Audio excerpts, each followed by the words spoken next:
Hello everyone, welcome back. Today we're gonna do a Sig MCX Veritas mechanical evaluation. Right, so I'm gonna take this gun apart, and I'm just gonna kind of give you guys my opinion on, like how much of an improvement, I guess, is this over an AR-15? Okay, because this looks like an AR-15, but it's not an AR-15. Okay, um, so one of the things that really make it stand out is, first of all, it is piston driven. Okay, and secondly, it does not have a buffer weight and a buffer spring back here, which allows you to flip this over, which allows you to side fold this like that. Okay, so you gotta put your thumb here, lift up, and you'll side fold. So I've never been a big fan of side folding stocks, but for a lot of people, it's a big thing. For AK guy, like all my AKs, I just have like M4 collapsible stocks on them. I don't have side folders, but for some people, the side folding thing is a big convenience. It makes it more compact. So yeah, I mean, this gun will fire with it. Being folded like that. Okay, so if side folding is a thing for you, this might be the gun for you. Now this gun here is somewhere between $1,500 and $2,000. Okay, it's not my gun. A friend of mine loaned it to me to try out. To basically learn the gun. Do some videos with it. Okay, so this is somewhere between $1,500 and $2,000. Now, most of my AR-15s are from Palmetto. They're about $500. Okay, so the total cost of my typical AR-15 is what the Sig MCX considers a rounding error. Okay, this gun's going to be somewhere between $1,500 and $2,000, and somewhere in between there you can fit an AR-15. Okay, so as far as taking it down, you got the two pins here. Let's push these guys out. Hopefully they'll come right out. Okay. See if this guy wants to come out. No, I'm gonna need to get something to pull that out. Hey, hold on, let me pause this. All right, so I'll just use the rim of the case here and just pull this out.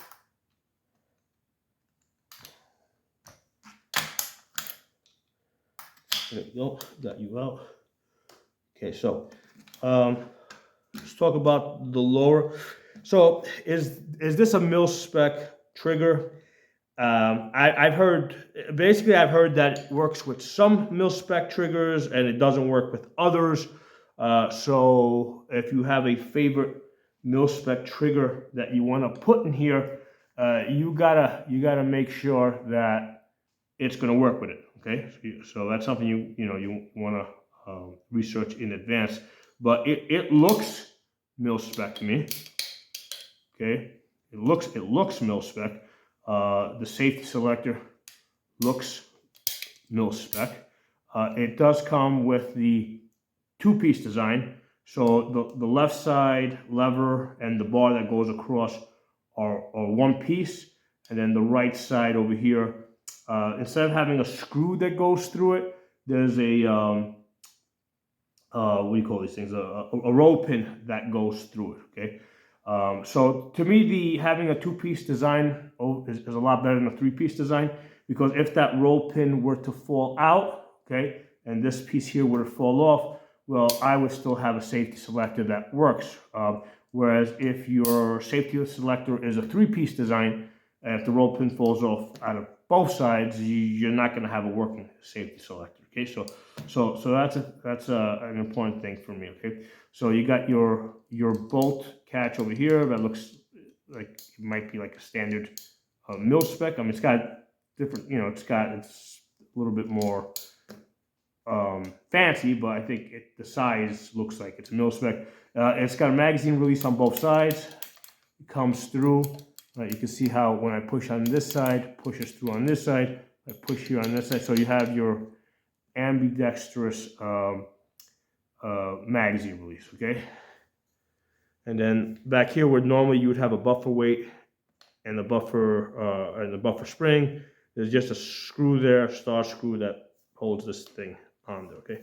And then here, let me fold it up. So that lifts up like that. See how that goes together. Okay. All right. So yeah, let's put this to the side. Is this ATI? Yeah. So I don't know if this is ATI. I don't know if this comes standard with it. I mean, this particular grip here is a little like I prefer the Magpul ones. That have a compartment here. That's not what this is. I don't know if this is aftermarket that my friend added or not, but whatever. I mean, that's not that big of a deal. All right, let's put that aside. That's fairly simple. And now let's talk about the upper over here, which has the gas piston. A couple of things that are worth pointing out on this. First of all, we'll get back to that. Let's just get the bolt out. So the charging handle and the bolt, I mean, this is all proprietary stuff, okay? So you can't use a standard mil-spec charging handle. Now, this one over here is definitely a thicker piece of metal, definitely stronger. I have broken a number of mil-spec charging handles.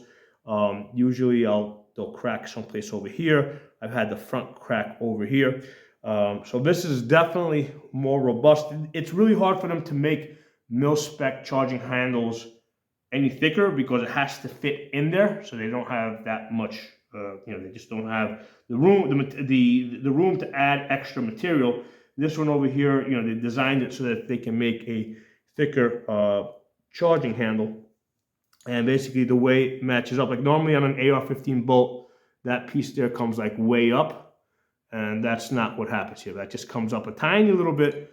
I mean, it looks like maybe over time as it wears in, it might skip, okay? Over time, if that gets, if that part there gets eaten out, or this part here on the charging handle gets just worn away a little bit, it looks like it looks like it could skip over time, okay? So I'm just kind of pointing out like areas that I would like keep an eye on, okay? If this was like my go-to gun, I'd be making sure that there's no wear between these two parts because there's not a whole lot of play there, okay?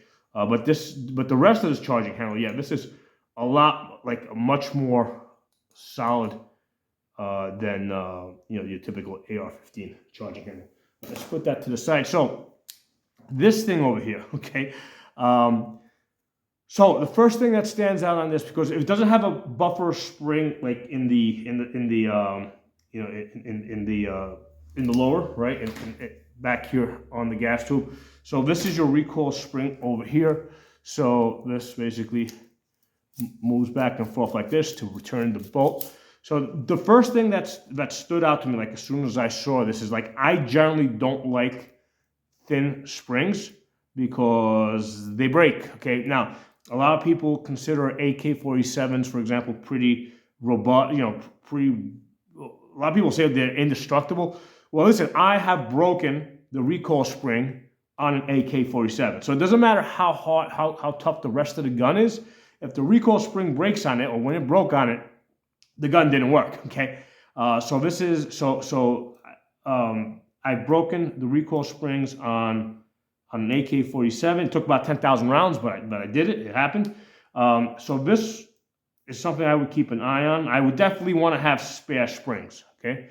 Now, here's the thing with the bolt. Like with AR-15s, like usually by 10,000 rounds, I will break something in the bolt of an AR-15. It might be the extractor, it might be the firing pin. And what I will usually do is I will keep an extra bolt like on my go-to gun, an extra bolt in the grip, and an extra firing pin, and an extra battery for the optic, okay? And you can do that with this. You can get a spare bolt. Now, here's the thing. With AR-15s, right, you can get the whole thing for about $50 to $60 from Palmetto State Armory. On this $1,500 to $2,000 gun, getting a spare bolt and spare recoil spring, it's probably not going to be cheap. If I had to guess, I'm going to guess they're going to charge you upwards of $300, maybe $500-600. So for me, it's like not a big deal, but like I'll usually get, like I won't even give a second thought to getting a complete bulk carrier. I have like 3 or 4 brand new bulk carriers that are just sitting in a drawer because I've got so many AR-15s, and at any time I can just take one and just throw it in it. Okay, so the question now becomes, if this is going to be your go-to rifle, how many spare bulk carriers are you going to have on this gun? So that would be a something that I would consider if I was going to make this my go-to gun. Okay, certainly the spring here, like I said, small springs like this, like I've broken. In fact, I saw a video. Somebody had posted a video, because one of the first things I did when I got my hands on this MCX is I looked up MCX Virtus. The spelling is right there, VIRTUS. MCX Virtus problems. Okay, so and that's something I would typically do with guns. And one of the first videos that came up was a video with like this spring completely blown out. Okay, and the way this is set up, there's like the spring goes there, and there's like a little bar. Let's see if I can get closer to the camera. There's a little bar that goes across that holds that in place. Okay, so if that bar breaks over there, yeah, you're gonna have like wires popping up all over the place, and there might be like different versions of this, or earlier generations, because I saw another video where it didn't seem like it had that bar going across. The guy just seemed like it went like that, and the thing was able to get the springs out. So this is something that, like, if this is a go-to gun, this is something I would keep an eye on. This spring over here, I would want to have a backup spring. Okay. This end over here, that's where the what do you call it? The piston hits. Piston hits here, pushes this thing back. Okay, so you can see here, it's like a little circle there. That's where that's where the piston impacts. Okay, so to take this apart, actually, I gotta bring something. I'm gonna get an Allen key just to push this out. Forgot to do that. Forgot to bring the Allen key I needed. All right, so we're not actually like using this Allen key here to unscrew anything. We're just using this to push out pins. Okay, so first there's a pin that goes right there. It's kind of hard to see because it's the same color, but right here, there's a little pin. Right there you go. You should see it now. There's a little pin there, and you just push that through. And be careful not to lose this. This is definitely something you don't want to do outdoors. Okay, put the pin there so you don't lose it. And once you push that pin there, what this does is this slides out. Hold on. First, you gotta. There you go. Now here's the thing. This little hooky thing here, this actually locks the firing pin in place, which is like, I don't know why they have a firing pin lock. So the firing pin can't move.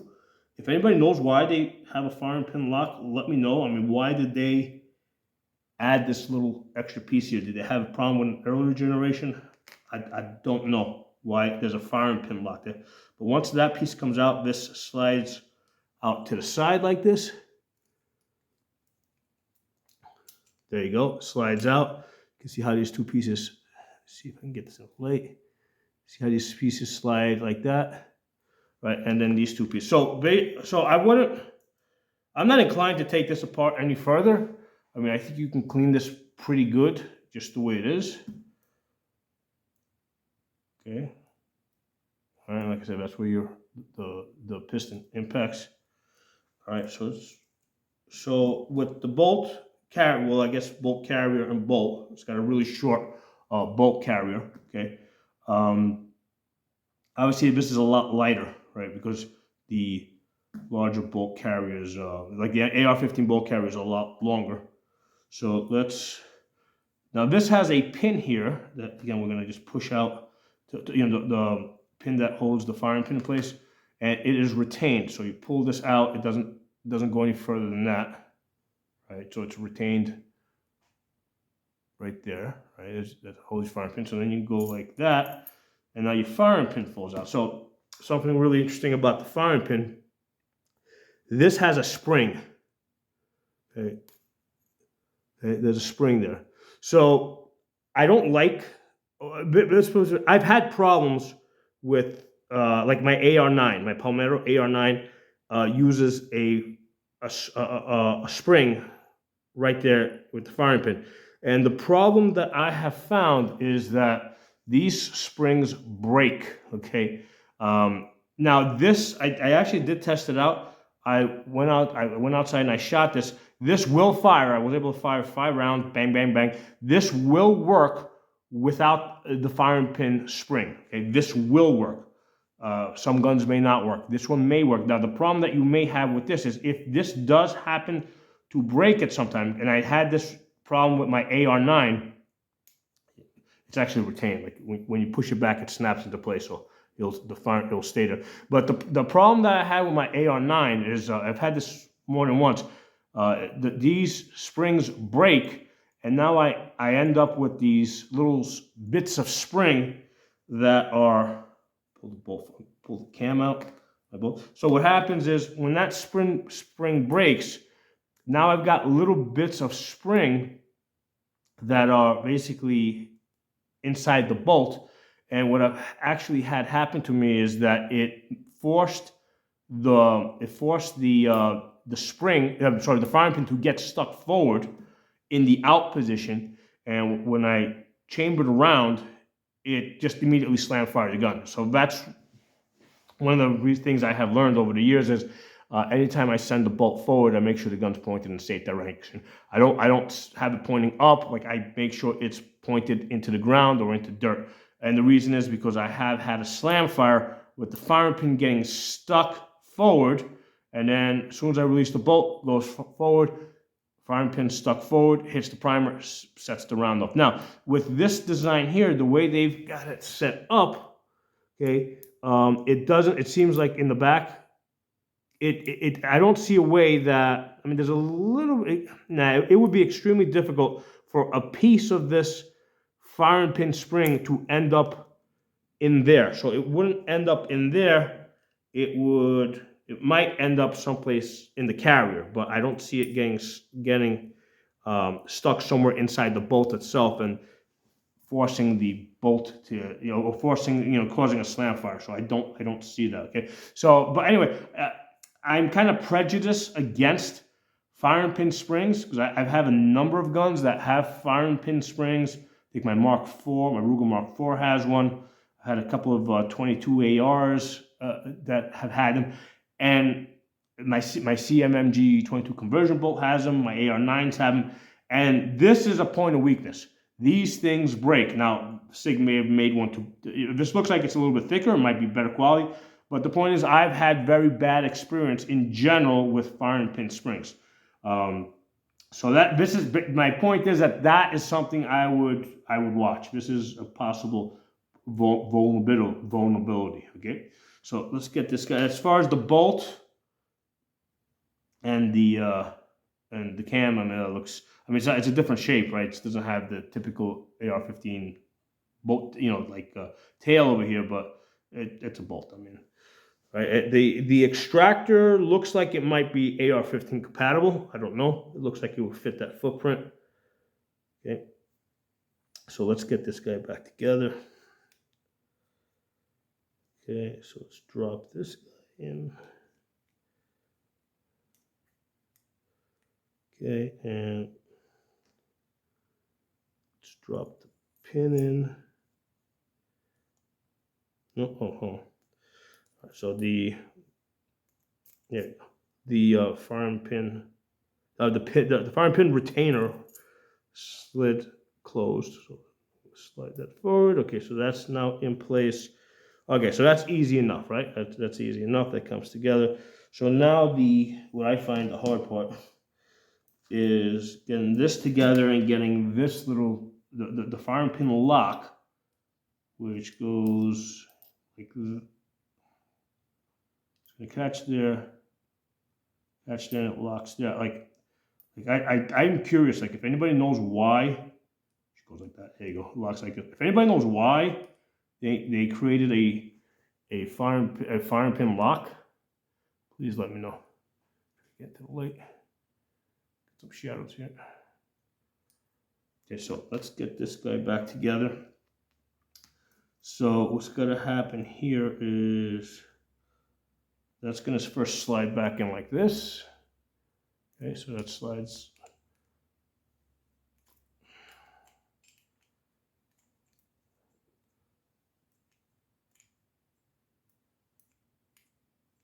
There you go, it slides in like that. All right, so now, wish the lighting was a little bit better. But, just trying to angle it so you guys can see it. All right, so now what this has to do is, that's the lock-in mechanism. It's gonna go like that. I don't think I'm gonna be able to keep this under the light and actually be able to get it done. So let's see, you gotta. Now, by the way, there is a. Basically, there's a spring over here too, and that's what presses on this lock to close it.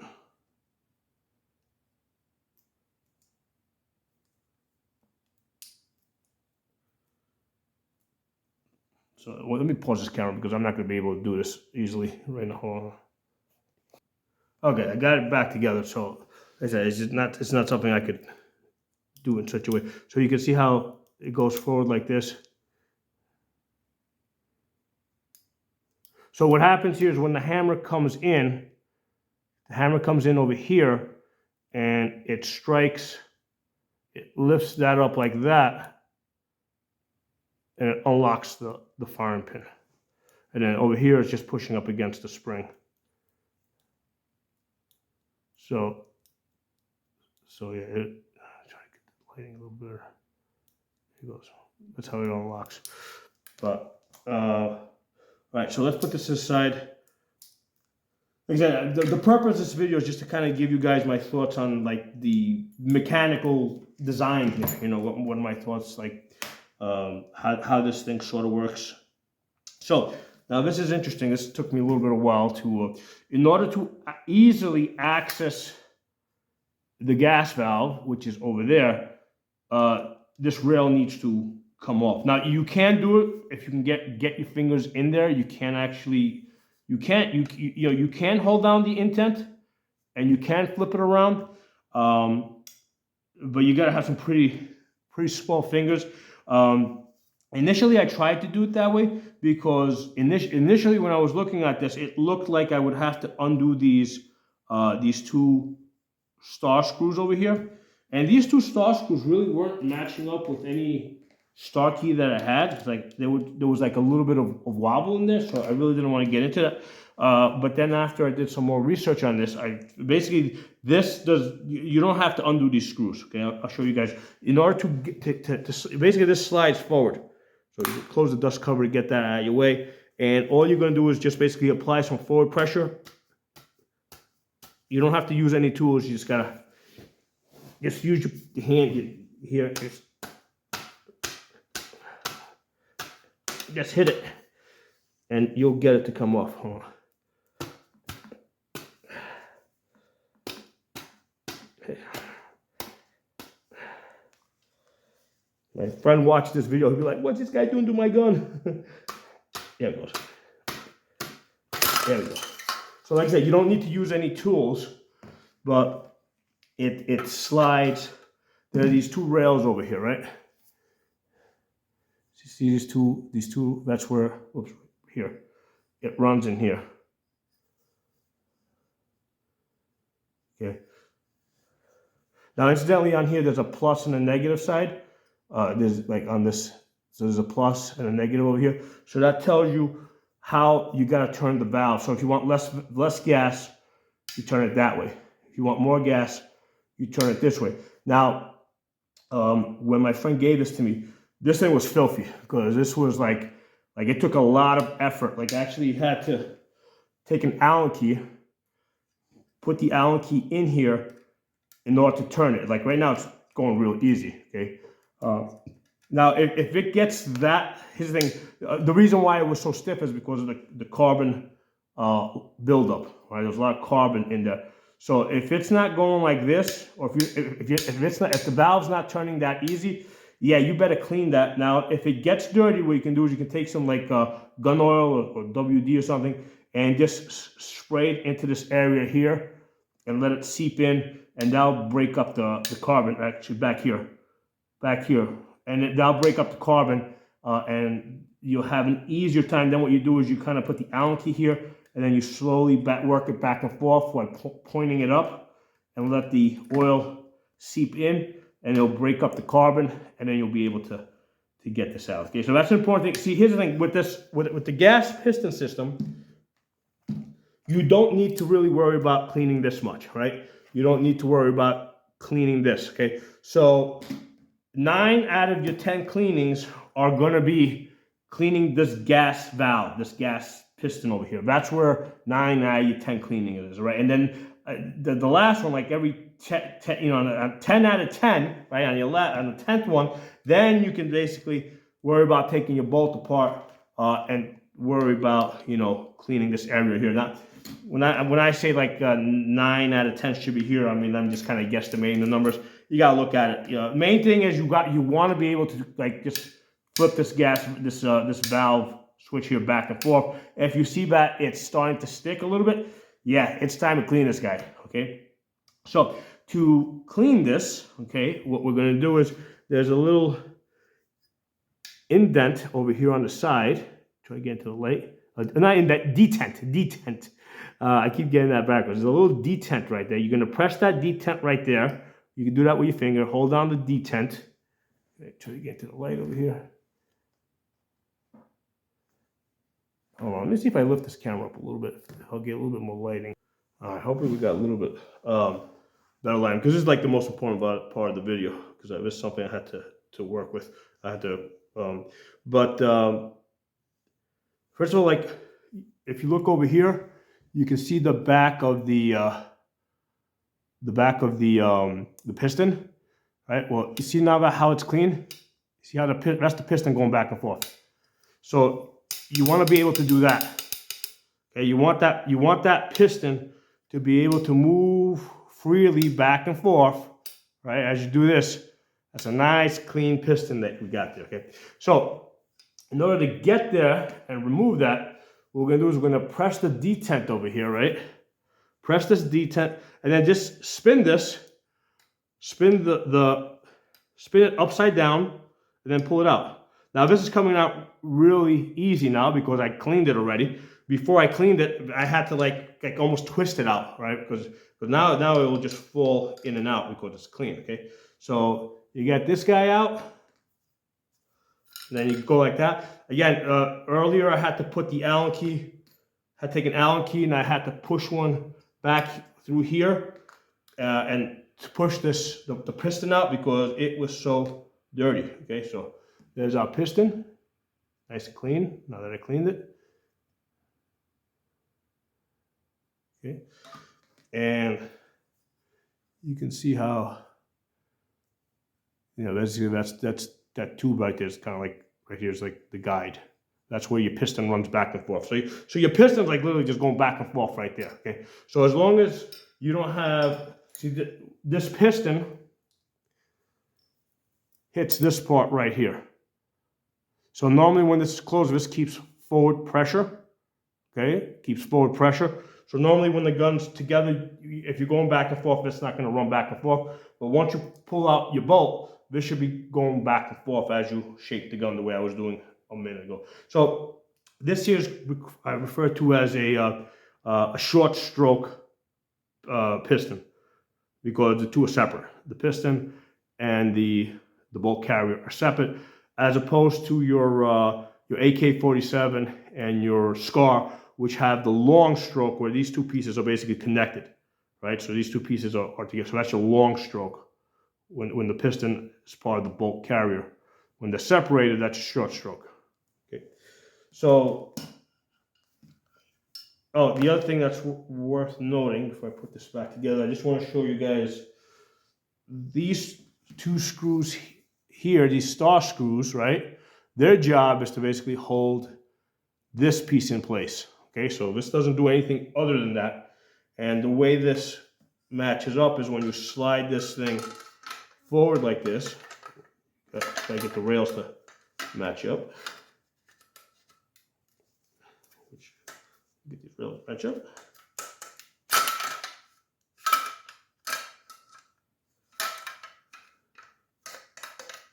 There you go. Once you get these two rails to match up, let me show you how this thing goes over there. So you see how that piece slides in between these two pieces right there. It'll go in there. I'm not going to do it all the way now because I know it is a little bit of a bitch to pull apart. In fact, what I'm going to do is I'm going to put a little bit of gun oil right in between here before I assemble this. This way, when the next time me or my buddy goes to take this thing apart, we're not going to have a hard time, because that's where all the friction is, right there, right? So when this piece goes in there, it seems like there's friction. So we're going to put a little bit of gun oil over there just to make this a little bit easier, okay? So while we have this here, as far as the way the barrel attaches, looks like the barrel comes up here. It doesn't look like it screws on like a, actually it does look like it might screw on because I see some threads through in there. So it looks like it screws in, and then you got screws that come here on the sides. So yeah, if I didn't see the threads over there, I would have said that it probably doesn't screw in, but it does screw in. It screws in, and then this, I guess, clamps up on the side over here. So it's not like a barrel nut. It doesn't seem, you know, like an AR-15. Let me get some gun oil real quick because we're gonna put this back together, and I want to have the gun oil handy. Hold on. Pause this. All right, so we got a little bit of gun oil. Let's start doing a little bit of assembly here now. So first thing we're going to do is let's get this piston back where it belongs. So that's interesting. I would have expected it to be, there's no gas rings or anything like that over here. I think the Scar, had gas rings. But there's no gas rings on the piston. So let's put that in there. You just go like that, it'll go right through because it's nice and clean.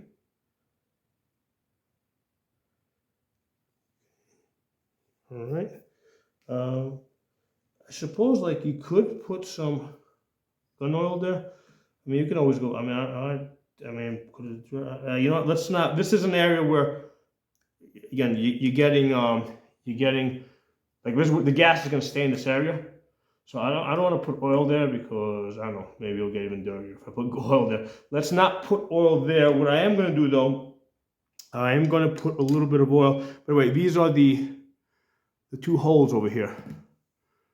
Because you have two settings. One's supposed to be suppressor and the other one's standard. These two holes are like almost exactly the same size. Like I can't tell the difference between these two holes. It would have been nice if they made one a little bit smaller, maybe, because when I'm shooting this, I couldn't tell. Like I shot it in both settings, I was getting locked back on both settings until I saw the plus and the negative over here. I didn't know which way was the less gas and which way was more gas.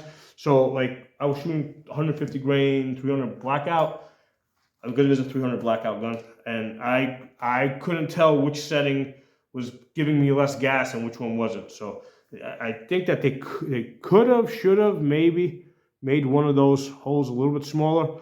Other thing is, I think they could have like I'm sure like there's an aftermarket valve that has more holes that, you know, spins around. So that might be something that you might be interested in. What I'm going to do with this, right? Because this was kind of stuck in there and I had to screw it out. What I'm going to do is I'm just going to put like a little bit, like where the holes are here from on the other side, I'm just going to put a little bit of oil and I'm going to spread that around with my finger. So the next time we go to take this thing out, we don't have that carbon lockup. All right, so what you're going to do is you turn this upside down, which basically means the holes are going to be facing up. Okay, slide that in. Then you just rotate this. You can push on the detent here. And there it goes. And there it goes. Okay, so now because it's nice and clean and well and oiled, it just flips back and forth real easy. Okay, so let's go to the negative side. I'm going to flip it to, like when you're looking down the barrel, like from the back, looking forward, it's to the left, right, for less gas, okay? So that goes there. Next, let's get the rail on there. And what I want to do, the rail, basically these things over here, right, this side here, are gonna run in here, like little train tracks here. So what I'm gonna do is I'm just gonna take a little bit of this gun oil, and I'm gonna spray a little bit there. Just because this was a pain in the ass to get out. I didn't have to use any tools or anything, but it still took a little bit of work. And I'm going to put a little bit in here.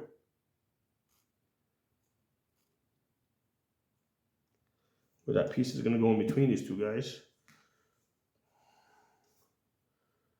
Now let's spray this down.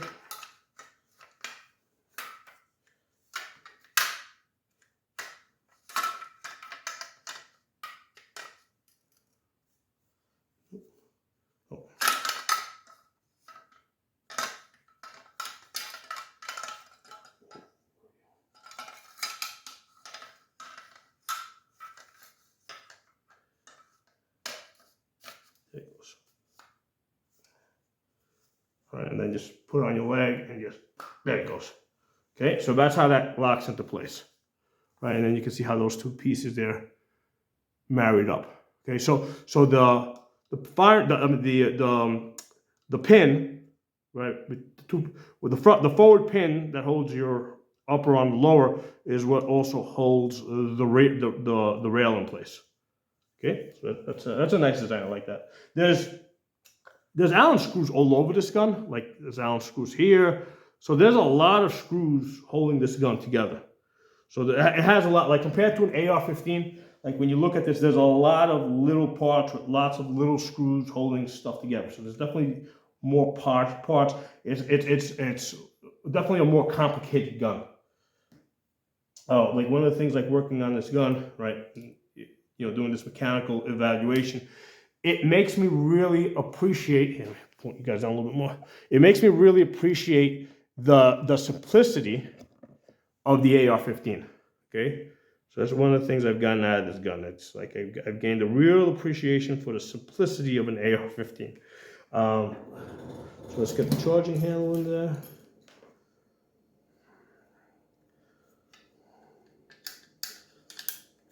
Okay. Make sure pull the bolt forward.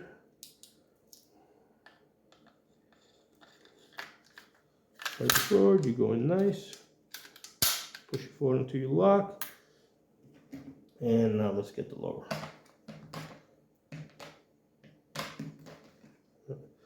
Pull this pin out. So this has the way they made this is a pin there. I mean, I don't know what you call it, but it sticks out so you can grab it. Close the dust covers. Put that there.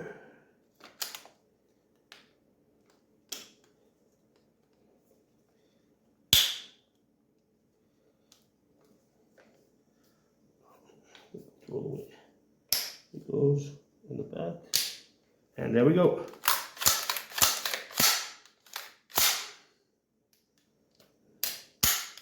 Function test. So there's our gun. So I wanted to just, like I said, just to point out a couple of things that were interesting about this gun, right? Now one of the other interesting things is because of the whole gas, the piston up here, it forces the rail to be a lot bigger, okay? So if you're grabbing this like this, compared to like a standard AR-15, this thing is wide, okay? My buddy put the, whatever you call this little handle here, and he holds it like that, pulls back on it like that. So that's one of the things to be aware of. And the same deal on the Scar is when you go to a piston system, the rail gets really wide. Seems like there's room on the bottom here, right, in the bottom side. So if they wanted to make this a little bit thinner, they could have basically brought the bottom up. They can't do anything with the top side because the piston's up there, but on the bottom side, they could have brought that up a little bit, like you know, I mean, it would have took, yeah, because it wouldn't have matched up back here, so, you know, they would have had to almost like re-engineer this somehow, whatever. I mean, but that's just a thing to be aware of. That this, when you go to a piston gun, the rail ends up being very thick if you're holding it like this. If you're trying to take a C-clamp, right? Because normally with this you hold it like this. If you're trying to take a C-clamp over the top like that, yeah, it's a little awkward. Okay, so C-clamp is not going to work so well on the piston gun. I have not had a chance to try out like the HK 416 or the civilian version of that, whatever that number is. I don't know offhand. Have not had a chance to try that out. I don't know if they have the same thick rail or if they came up with a, you know, with some other solution. So, I mean, what do I think of this gun? It is a super cool gun, man. Do I recommend it? Okay, so here's the thing, man. I mean, like I said, $1,500 to $2,000. Yeah, dude, if you got money to piss away, sure, why not, man? If you're, you know, I mean, is it like I've shot? It's a 300 blackout. I've done a bunch of shooting of this. I mean, is there anything that this is doing that I can't do with my $500 AR-15? No, man. It's, you know, I mean, it's. I think the best I've gotten is 1.5 inches. I'm sure if I work at it, I'll get down to 1 inch. There's been lots of wind and stuff, so I haven't quite been able to get to 1 MOA yet. But I'm, you know, 1.5 inches. I'm sure that with a little bit more work, I'll get down to 1 MOA. My palmettos shoot 1 MOA. You know, if I don't have wind and stuff like that. So the main thing I like, it's a really cool design.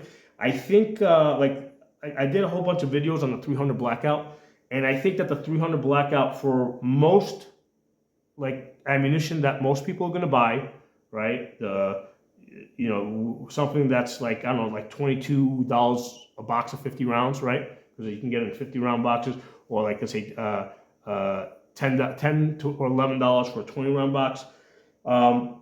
Most 300 blackout out there it has exactly the same energy as I have measured in the chronograph in the 16-inch barrel. That's a 16-inch barrel as 223 5.56 target ammo. Okay, so I'm coming in somewhere around 1,100 foot-pounds with the 300 blackout. Obviously, if we're now, there might be some hot 300 blackout loads out there. Somebody because I was shooting 150 grains. Somebody recommended go down to the 125 grains, and that will give me the power. Actually, let me pause the camera. Let me. All right. So as I was starting to say, my thoughts on this one is in 300 blackout, 16-inch barrel. I think that the ammunition is not good enough for this like this upgraded design. Okay, I think that and same thing with 5.56. Like you can get 5.56. You know, with most target ammo, you're gonna get like whatever, like 1,100 foot-pounds in 16-inch barrel. Yeah, with the green tips, yeah, we can get. I mean, I can get up to 1,200. But same thing was like with the both 5.56 and 300 blackout. It's like, yeah, I mean, shooting this, the recoil is really nice. It's like you can barely feel the recoil. I mean, it's there, but it's you know, for a piston gun, because a lot of times people say with piston, like piston guns tend to have more recoil because you got more weight moving back and forth. But definitely not the case. This is definitely on the lighter side of recoil. The SCAR, which is also a piston gun, I mean, that kicks like a mule compared to my AR-10. Okay, so and this is mostly caliber issue here now. So with this in 300, this thing is really smooth, light recoiling.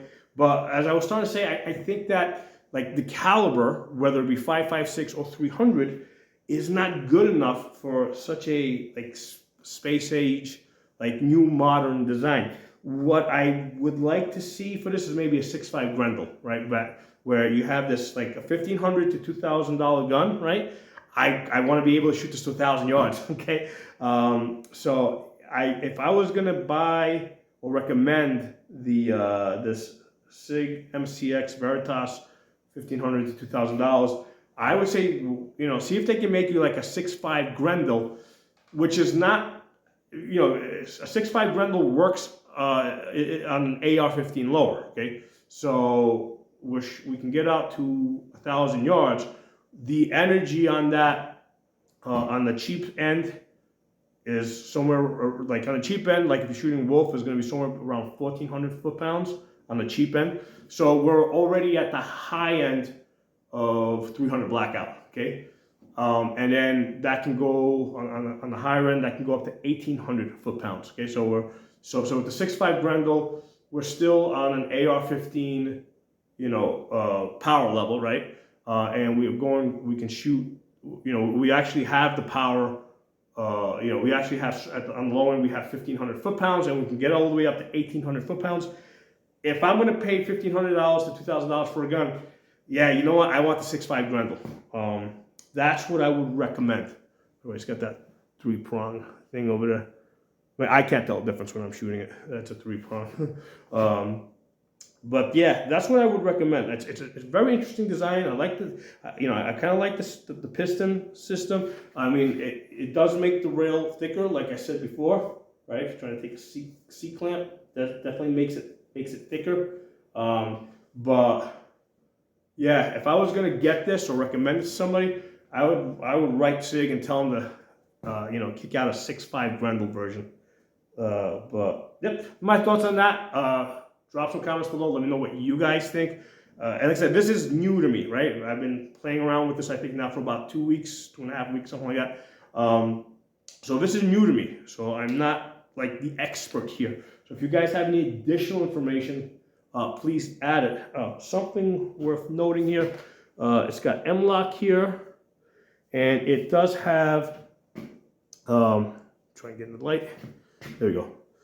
It's got the QD points, but steel. Like normally on a lot of the Palmetto and budget ARs, you have QD points in the rail, but it's in the aluminum.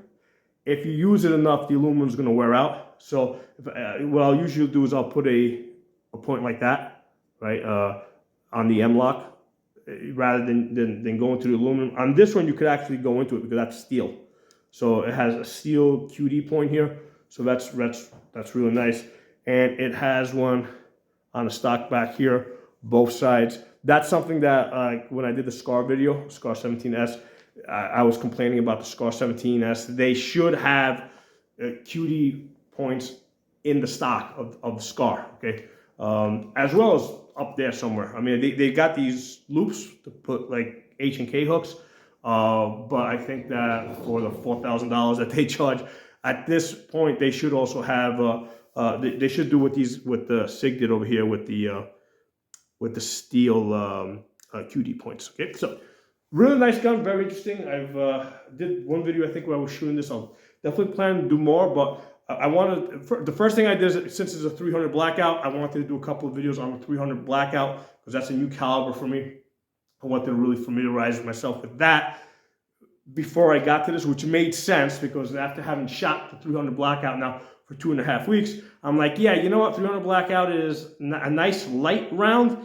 You know what, I think let's go 6.5 Grendel on this, right? If we're gonna be, especially if we're gonna be paying that much money. So that's why I had to learn the 6.5, the 300 blackout first before I really got too deep into this gun and start really talking about this gun. So anyway, drop some comments. I'll talk to y'all soon. Get back to my workout now. We'll get started rather.